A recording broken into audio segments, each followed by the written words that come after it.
இயற்கையின் கோரத் தாண்டவத்தால் சில உயிர்களை காவு கொண்டு இன்னும் சிலரை அனாதரவாக்கிய கொஸ்லாந்தை மீரியபெத்த மண்சரிவு அனர்த்தம் இடம்பெற்று இன்றுடன் ஓராண்டு பூர்த்தியடைகின்றது. இது தொடர்பாக நியூஸ் ஃபர்ஸ்ட் கொண்டு வரும் விசேட தொகுப்பு அடுத்து.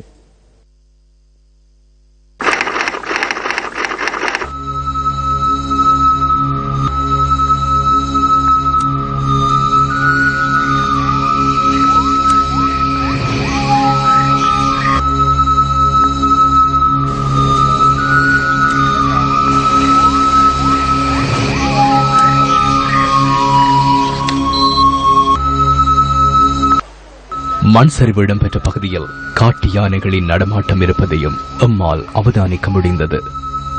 மண்ணில் புதையுண்ட மெத்தையும் ஆடைகளும் மீரியபெத்த அனர்த்தத்தை மீண்டும் ஒருமுறை நமது கண்களில் நிழலாட வைத்தது. அந்த சோகமான நினைவுகளுடன் இடம்பெயர்ந்த மக்களுக்கான வீடுகள் நிர்மாணிக்கப்படும் பகுதியை நோக்கி நாம் நகர்ந்தோம். அங்கே ஒரு சில வீடுகள் பூரணமடையும் நிலையிலும் இன்னும் சில வீடுகள் பகுதி அளவிலும் நிர்மாணிக்கப்பட்டிருந்தன.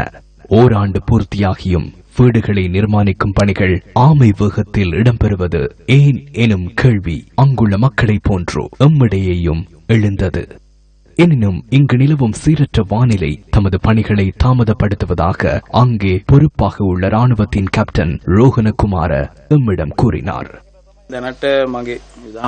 தற்போதைக்கு ராணுவத்தின் 200 பேர் வரை நிர்மாண பணிகளில் ஈடுபட்டுள்ளனர்.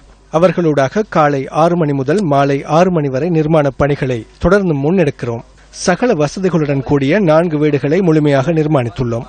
கூரை தகடுகளை பொருத்தும் மட்டத்துக்கு 16 வீடுகள் நிர்மாணிக்கப்பட்டுள்ளன. 26 வீடுகள் நிர்மாணிக்கப்பட்டு வருகின்றன. இந்த பகுதியில் மொத்தமாக 57 வீடுகள் நிர்மாணிக்கப்படுகின்றன. டிசம்பர் மாதம் அளவில் வீடுகளை முழுமையாக நிர்மாணித்து முடிக்க எதிர்பார்க்கின்றோம். அடுத்ததாக இடம்பெயர்ந்த மக்கள் தங்கியிருக்கும் பூனாகல தேயிலை தொழிற்சாலையின் முகாமை நோக்கி நமது பயணத்தை தொடர்ந்தோம். தேயிலைக்கு பணப்பயிர் அந்தஸ்தை வழங்கி நமது நாட்டை செல்வச் செழிப்பில் கொழிக்க வைத்த இந்த மக்களின் வாழ்வு இன்று 8 அடி காம்பராவுக்குள் முடங்கியுள்ளது. கண்ணு 2 கண்ணுமே பார்வை மகத்தான் கூட்டிட்டு போகணும் வரணும். ஏத்தமும் இறக்கமுமா இருக்குது. வீடு தான் தம்பி எங்களுக்கு வேணும். முக்கியமா எனக்கு ஆசிட்டு பசி எல்லாம் வேணாம். எனக்கு வீடு தான் வேணும். நிம்மதியா இருக்கிறதுக்கு வீடு வேணும் சாமி. சார் நாங்கள் 8 பேர் ரூம்ல தான் இருக்கோம் சார்.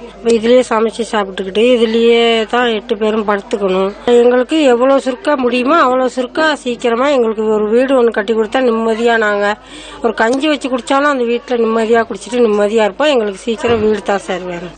ஒரு சில காம்பராக்களில் 8 பேர் கொண்ட குடும்பம் மூச்சு விட இடமில்லாமல் எதிர்நோக்கி வரும் அவஸ்தைகளை எம்மால் நேரடியாக அவதானிக்க முடிந்தது. இட நெருக்கடிக்கு மத்தியில் கல்வி நடவடிக்கைகளை சீராக முன்னெடுக்க முடியவில்லை என்பது இங்கு வாழும் பிள்ளைகளின் பிரதான பிரச்சனையாகும். இங்க படிக்கிற வசதியெல்லாம் இல்ல. எங்களுக்கு வீட்டுல இருந்திருந்தா இதை விட நாங்க படிச்சிருப்போம். இப்ப எங்களுக்கு இங்க ரொம்ப பிரச்சனையா இருக்கு. படிக்கிறது தான் ரொம்ப கஷ்டமா இருக்கு. ஒரு 5 பேர்ட்ட ஓயலும் 10 படிக்கிற பிள்ளைகள் இருக்காங்க. அடுத்த வருஷம் ஓயல் செய்யணும். ரொம்ப சீக்கிரத்துல வீடு கட்டி கொடுத்தா ரொம்ப நல்லது. இடம்பெயர்ந்து வாழ்ந்து கொண்டிருக்கும் இந்த சிறார்களுக்கு இருக்கக்கூடிய ஒரே ஒரு ஆறுதல் இந்த விளையாட்டு தான். அதே போன்று இவர்களை தங்களின் சொந்த வீட்டில் வாழ வைக்க வேண்டும், இவர்களுக்கு சிறந்த கல்வியை ஊட்ட வேண்டும் என்பது இந்த பிள்ளைகளை பெற்ற பெற்றோரின் எதிர்பார்ப்பு.